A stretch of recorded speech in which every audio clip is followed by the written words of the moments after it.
साथियों, आप सभी का एक बार फिर कंपटीशन एजुकेशन हब में आप सबका बहुत बहुत तहे दिल से स्वागत है। दोस्तों, आज रीट के लिए जो पर्यावरण और विज्ञान के सवाल आते हैं उनकी बहुत ही शानदार जो प्रैक्टिस है वो मैं आपको करवाऊंगा।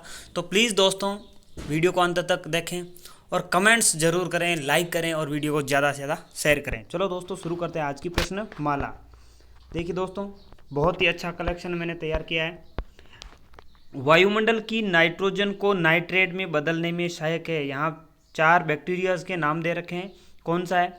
देखिए, टोबैको मोजेक या फिर लैक्टोबैसिलस, यूलोथिक्स या फिर राइजोबियम। तो दोस्तों, इसका जो करेक्ट आंसर है वो है आपका ऑप्शन नंबर 4। राइजोबियम जो है वो नाइट्रोजन को नाइट्रेट में बदलता है। और ये जितने भी फलीदार जो पौधे होते हैं, फलीदार जितने भी पौधे होते हैं उनकी जड़ों में ये पाया जाता है। और सबसे ज़्यादा जितने भी आपकी मटर होती है, फलीदार जितने भी होते हैं सब में, इसीलिए फसल चक्रीकरण होता है ताकि मिट्टी के अंदर जो नाइट्रोजन की जो मात्रा वो बराबर बनी रहे। नेक्स्ट क्वेश्चन देखिए, निम्न में से प्रोटोजोआ का उदाहरण नहीं है। अमीबा, पैरामीशियम, यूग्लिना या फिर यूलोथ्रिक्स। तो दोस्तों, इसका जो सही उत्तर है वो है आपका ऑप्शन नंबर 4। यूलोथ्रिक्स जो है वो आपका प्रोटोजोआ नहीं है। नेक्स्ट देखिए, पत्तियों में पाए जाने वाले हरे रंग के वर्णक को क्या कहते हैं? पर्ण कहते हैं, हरित कहते हैं, लवण कहते हैं या फिर पर्ण हरित कहते हैं। तो दोस्तों, इसका भी उत्तर ऑप्शन नंबर 4। इसको इंग्लिश में जो है वो बोलते हैं क्लोरोफिल, क्लोरोफिल, और इंग्लिश में हिंदी में बोलते हैं पर्ण हरित। तो इसका सही उत्तर है ऑप्शन नंबर 4। नेक्स्ट क्वेश्चन देखिए, जीवन की संरचनात्मक एवं क्रियात्मक इकाई होती है अंग, कोशिका, उत्तक या फिर अंग तंत्र। तो दोस्तों, सबसे जो संरचनात्मक क्रियात्मक इकाई है वो कोशिका को ही माना गया है।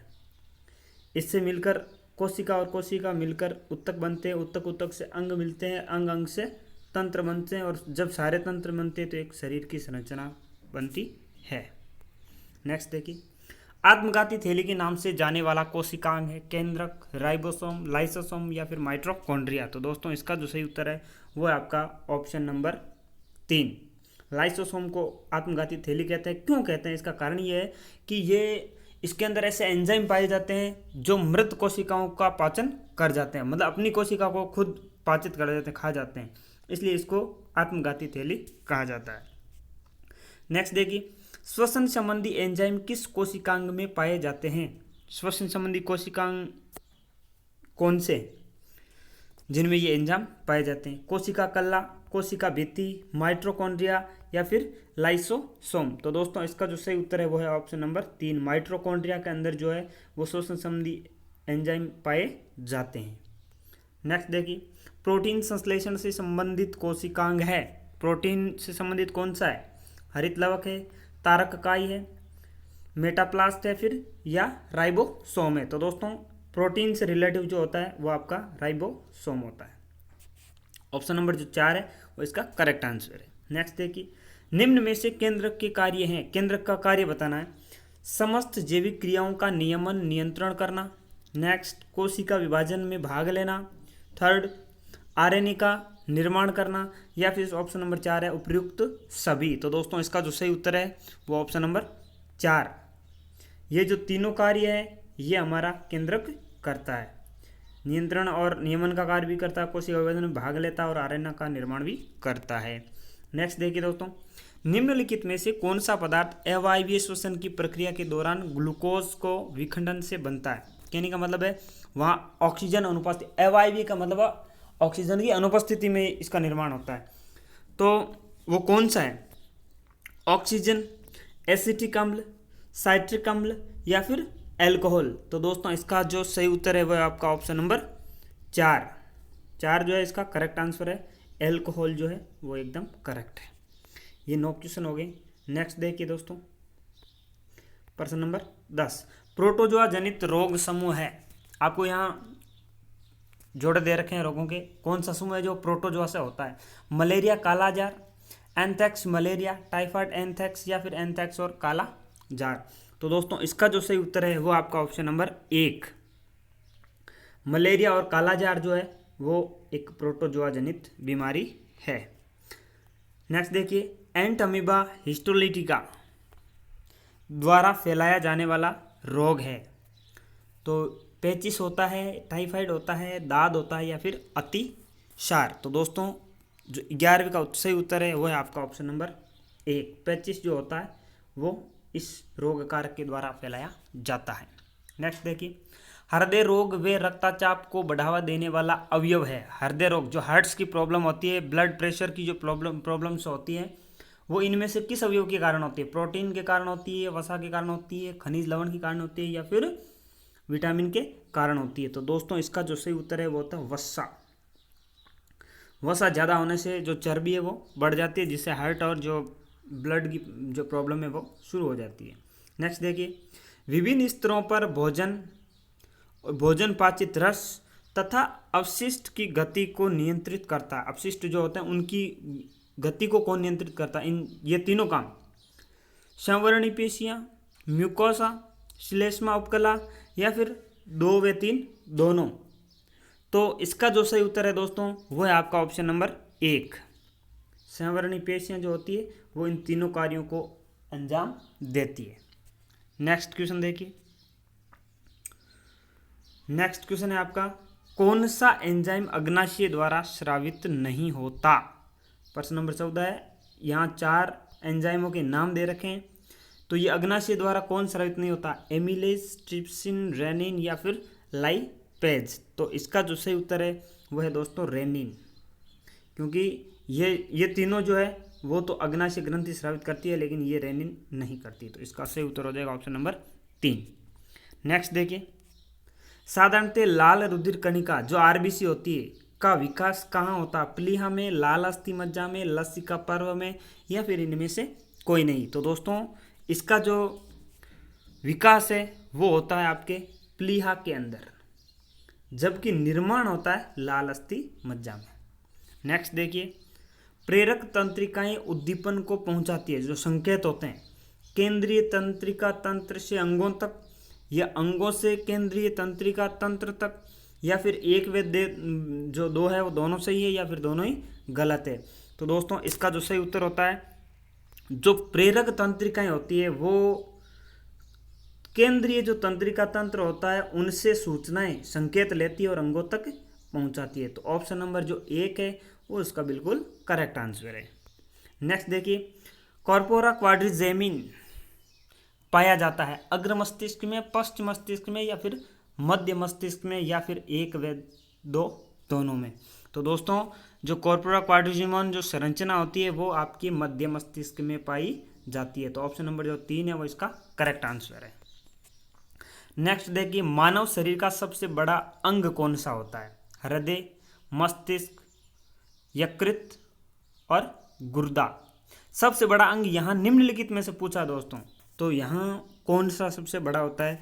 तो यहाँ अगर जो 4 नाम दिखाई दे उनमें तो यकृत होगा, ऑप्शन नंबर जो 3 है वो करेक्ट है।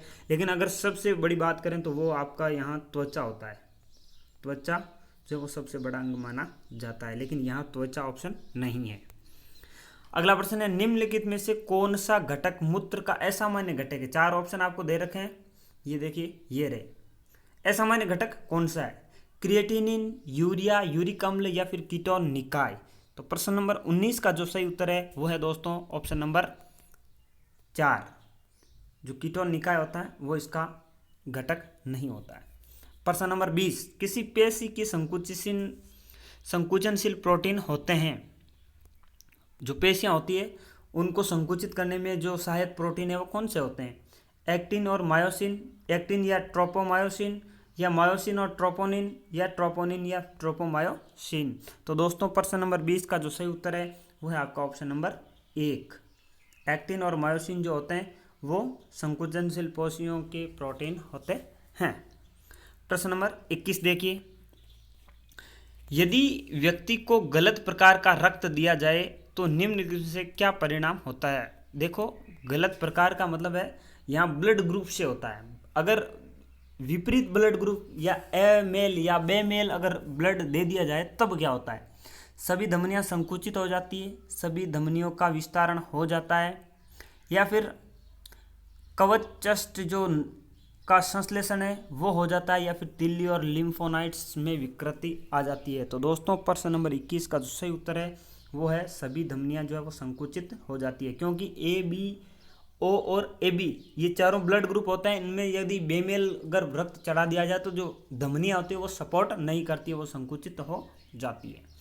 नेक्स्ट देखिए, मानव का सामान्य रक्त दाब कितना होता है? बीपी पूछी गई है, बीपी का मान पूछा गया है। 80 से 120 mm पारा, 90 से 140 या 120 से 160 या फिर 85 से 150। तो दोस्तों जो बीपी का मान होता है वो हमेशा आप याद रखना 80 से 120, कम से कम 80 होनी चाहिए और ज़्यादा से ज़्यादा 120। 80 से अगर कम है तो बीपी लो, ठीक है, और यदि इसका मान 120 से ऊपर है तो आपकी जो बीपी है वो हाई मानी जाती है। नेक्स्ट देखिए, न्यूरॉन क्या होता है? ऊर्जा की आधारभूत इकाई, रेडियोधर्मिता के दौरान नियुक्त कण या न्यूट्रॉन के प्रतिकण या तंत्रिका तंत्र की आधारभूत इकाई। तो न्यूरॉन तंत्रिका कोशिका को कहते हैं और ये तंत्रिका तंत्र की आधारभूत इकाई होती है। तो ऑप्शन नंबर जो 4 है वो इसका करेक्ट आंसर है। न्यूरॉन तंत्रिका कोशिका होती है दोस्तों, तंत्रिका कोशिका, ये इसका इंग्लिश नाम है न्यूरॉन। नेक्स्ट देखिए, निम्नलिखित में से किस हार्मोन को आपातकालीन हार्मोन कहा जाता है? 4 ऑप्शन दे रखे हैं, एड्रीनलिन, थायरॉक्सिन, वेसोप्रेसिन या इंसुलिन। तो आपातकालीन हार्मोन जो है वो एड्रीनलिन हार्मोन को कहा जाता है। इसका एक और नाम है दोस्तों करो या मरो, करो या मरो हार्मोन,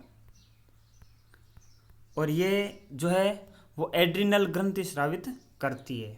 देखो दोस्तों, हम इसी रीड के सिलेबस के दौरान मैं आपको अंत्यस्रावी तंत्र पढ़ाऊंगा, उसमें हम पूरे पढ़ेंगे।